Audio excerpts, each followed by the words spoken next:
noite. Que a tua paz esteja com todos nós. Que assim seja. E neste momento, vamos dar a nossa atenção ao estudo doutrinário da noite, hoje os cuidados do nosso irmão Sábio.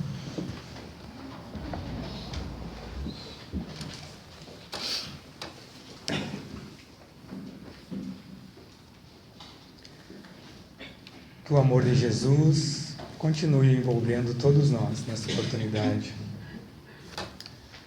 Lembrando o apóstolo Paulo, quando era Saulo de Tarso, de família judaica, naquela época de Jesus, ele era conhecido por ser um doutor da lei e por ser muito sábio e intelectual, considerado um dos melhores oradores do Sinédrio, pelo seu profundo conhecimento nas Escrituras. O pesquisador e bispo anglicano Thomas Wright, talvez um dos maiores estudiosos e especialistas sobre Paulo, afirma que o apóstolo era um homem de 3 mundos.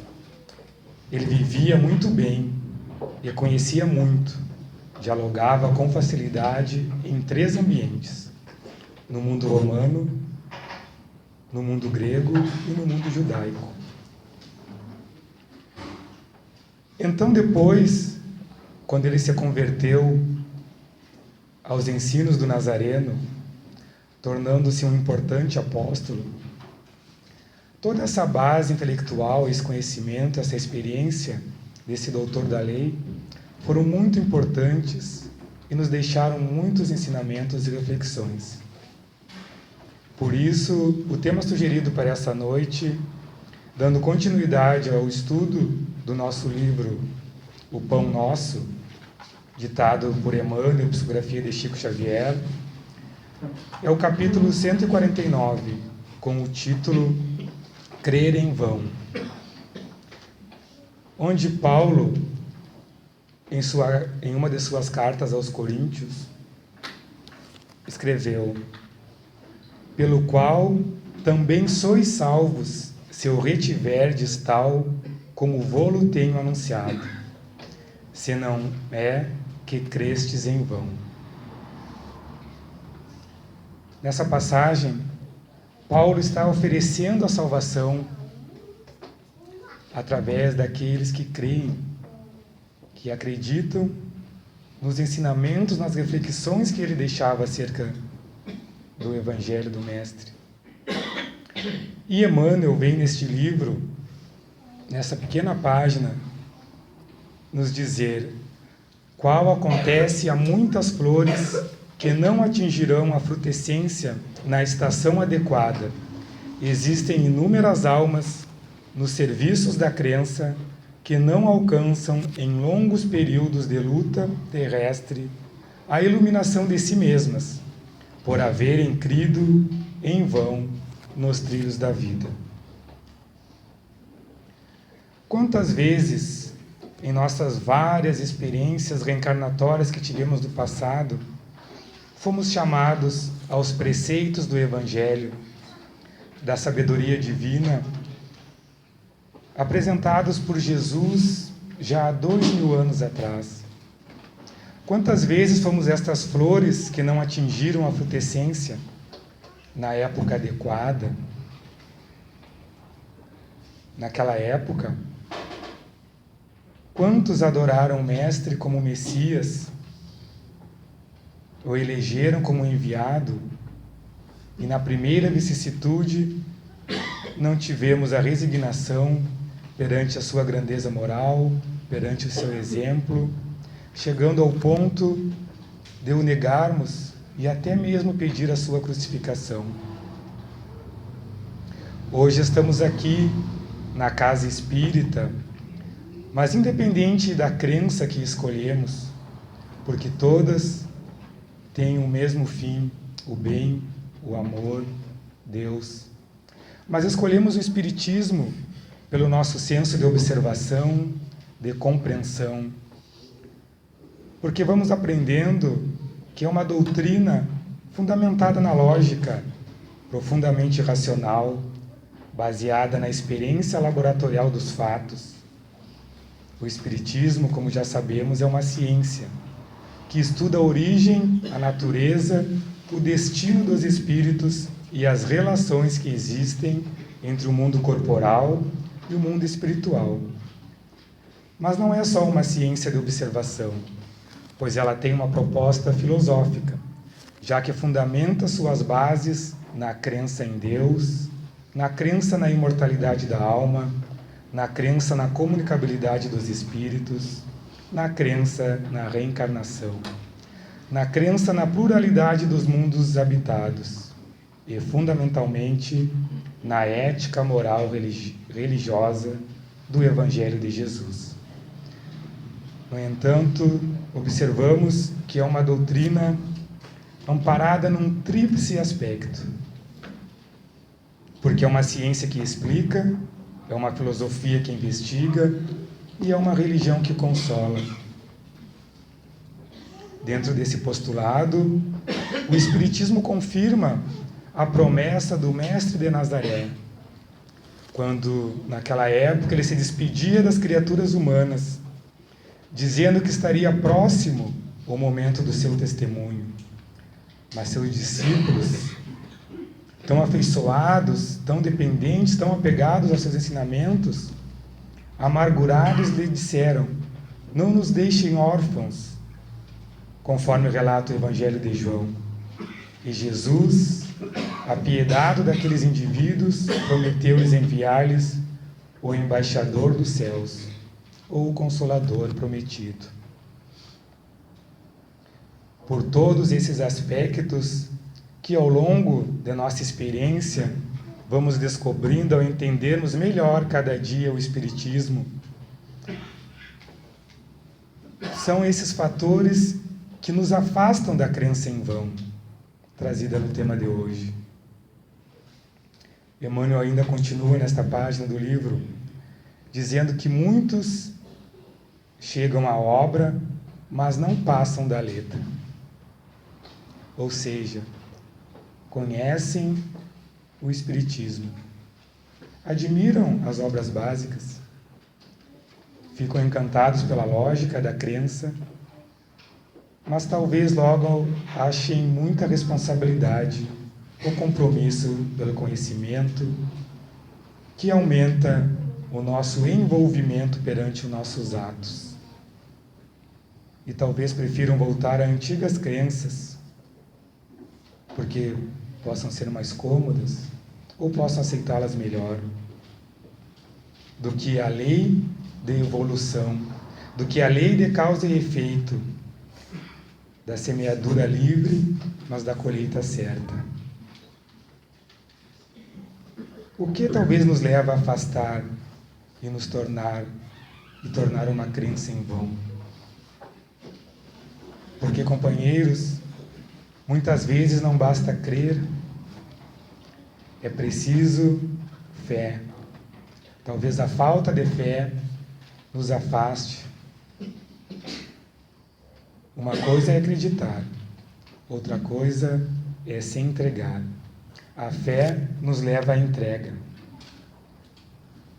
Temos, através da doutrina espírita, toda a lógica de uma crença racionalizada, que explica a causa das aflições, a justiça dos nossos equívocos, detalha a lei de causa e efeito, baseada numa filosofia totalmente positivista e evolucionista, que nos leva a uma fé amparada na razão, e não numa fé cega, e não aceitarmos dogmas, como dizia Kardec.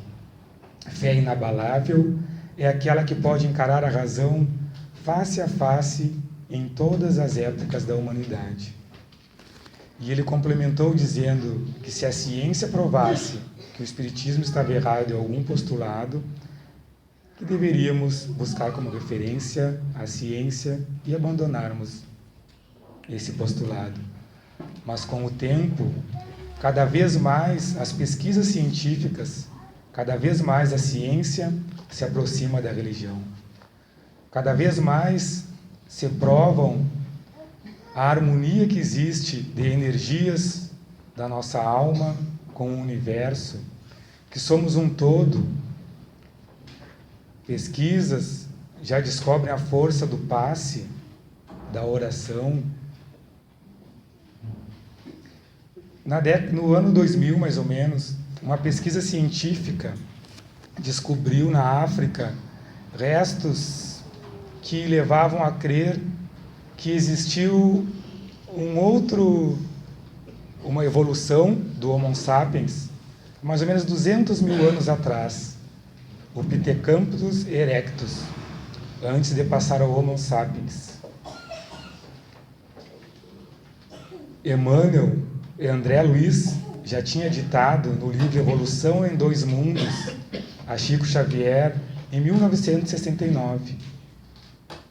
Então, cada vez mais, estamos nos harmonizando com a ciência.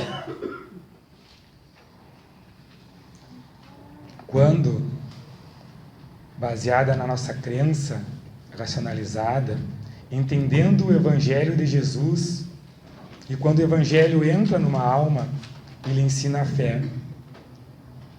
Com o Evangelho, Jesus nos ensinou a entregar a nossa vida ao doador da vida, Deus.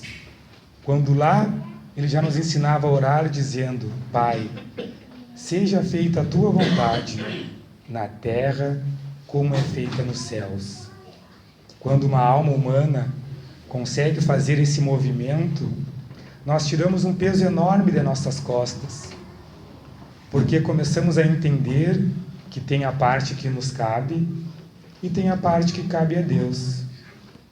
Fazemos a nossa parte, confiamos na infinita bondade e justiça de Deus, porque Deus sempre faz a parte dele. O problema é que muitas vezes queremos fazer a nossa parte e queremos fazer a parte de Deus, tendo como base critérios equivocados. No Evangelho, talvez a fé seja a mãe de todas as virtudes, porque fé vai além do acreditar, é entregar-se, é colocar-se inteiramente à disposição da doutrina, à disposição dos ensinamentos, à disposição da crença que elegemos como melhor para nós. Fé é estar comprometido. Acreditar é estar envolvido.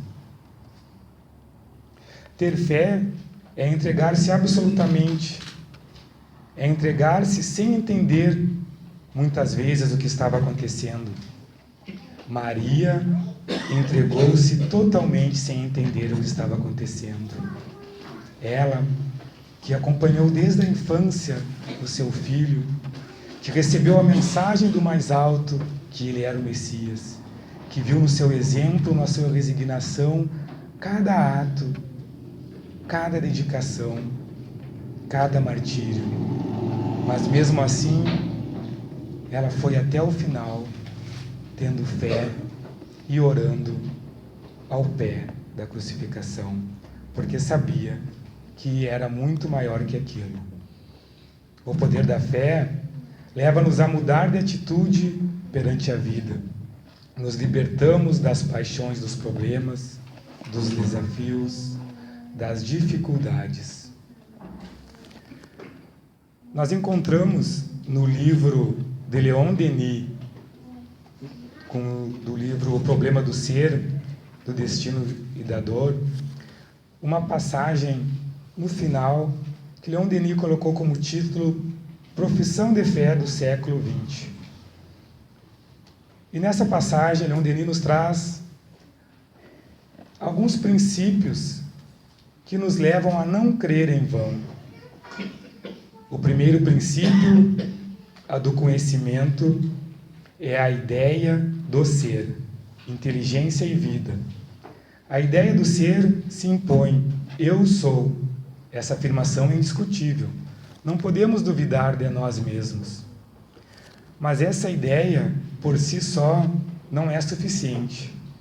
Então, Leon Denis diz que deve completar-se com a ideia de ação e vida progressiva.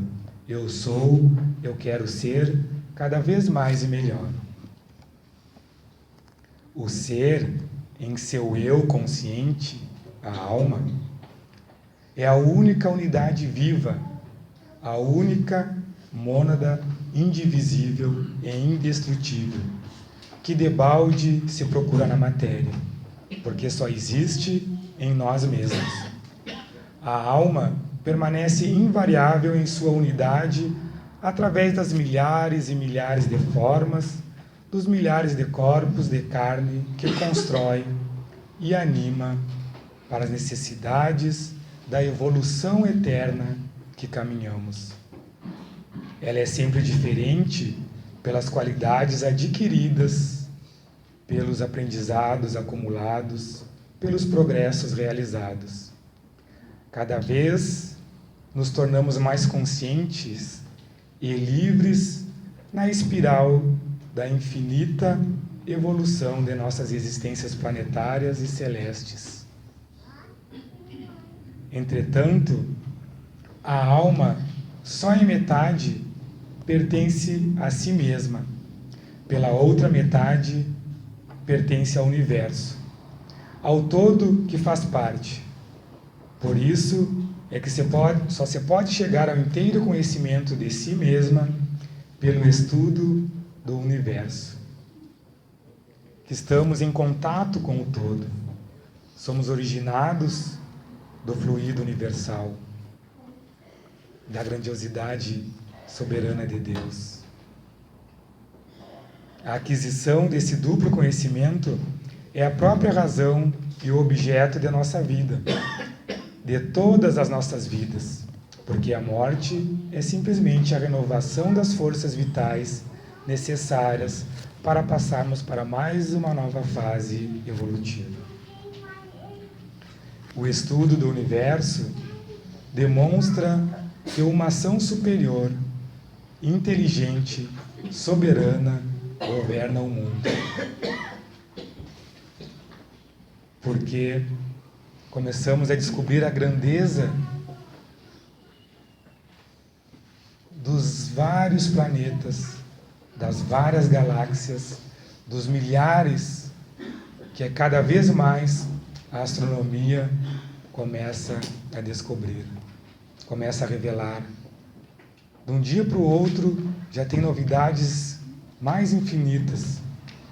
Por isso que a ciência começa a não aceitar mais que poderia existir vida apenas aqui na Terra.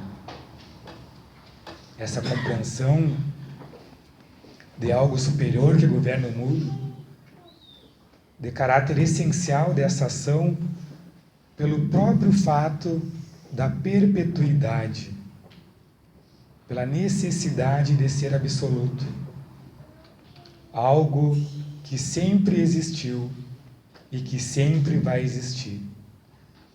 Se começarmos a nos aprofundar, tentando entender a grandeza de Deus, os Espíritos nos revelaram no Livro dos Espíritos que a nossa mente ainda é limitada para entender essa inteligência suprema, causa primária de todas as coisas. A eternidade, viva e agente, implica o ser eterno e infinito. Deus, causa primária, princípio gerador, origem de todos os seres. Dizemos eterno e infinito porque o ilimitado na duração implicaria matematicamente o ilimitado na extensão.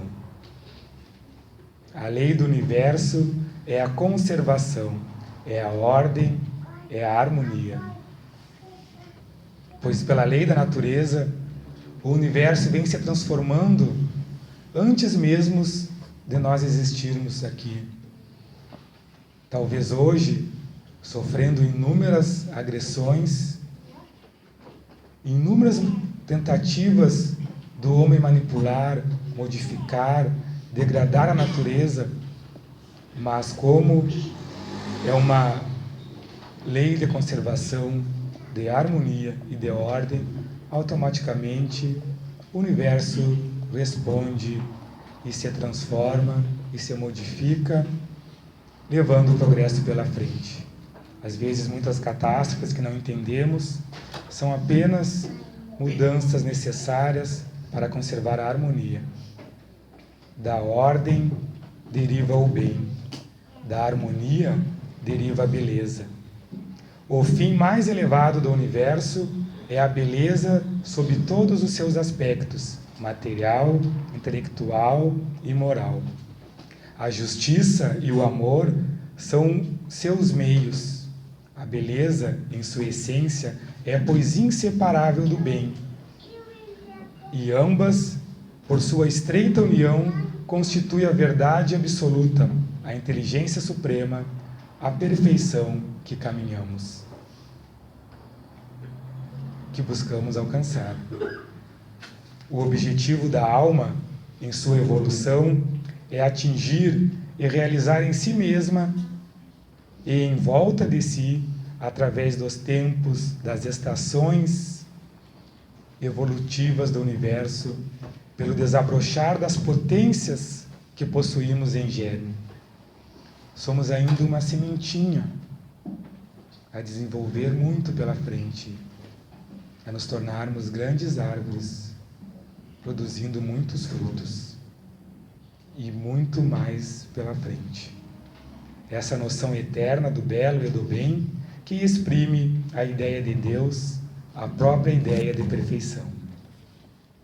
Dessa lei de evolução, de ascensão, bem entendida, deriva a explicação de todos os problemas do ser, a evolução da alma, todas as suas qualidades ancestrais acumuladas ao longo das experiências evolutivas que desenvolvemos pela ação própria para acrescentar novas qualidades, a formação lenta de nossa consciência através dos séculos e dos desenvolvimentos sucessivos nos infinitos do porvir.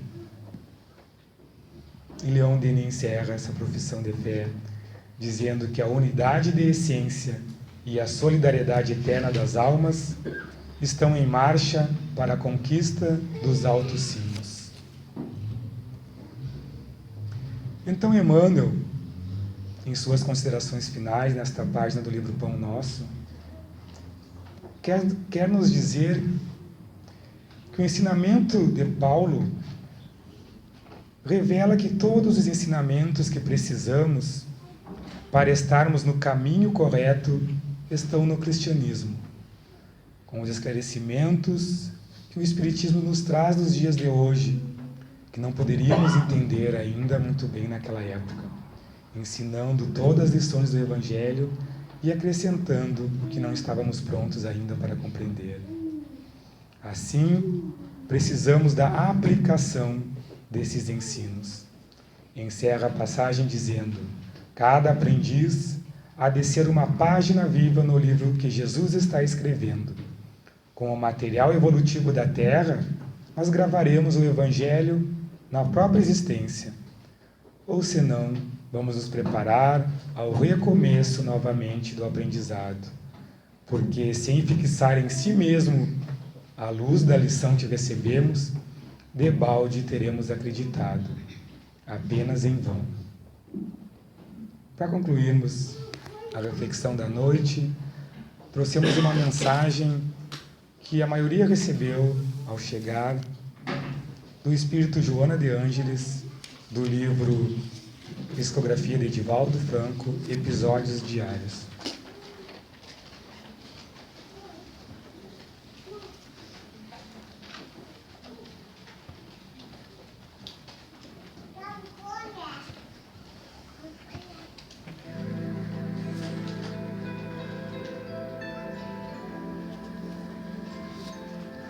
Força da fé.